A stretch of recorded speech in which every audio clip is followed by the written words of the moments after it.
Hey guys, if you use your laptop for work or school, you rarely have only one active window open on your computer at a time.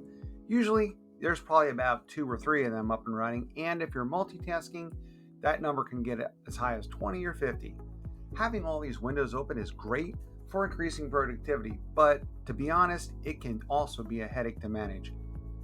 There'll be times when you want to focus on just a single window, so you have to go through the tedious task of minimizing all the other windows you don't want.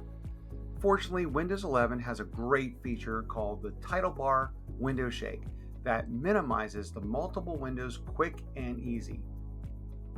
To enable the title bar window shake feature, open Settings and navigate to the System, then Multitasking. On the multitasking page, turn on the option for the title bar window shake. Now let's give it a try. Just grab and hold the title bar of the window you want to stay open and give it a little shake. All your other open windows will automatically swoop down to the taskbar and out of your way.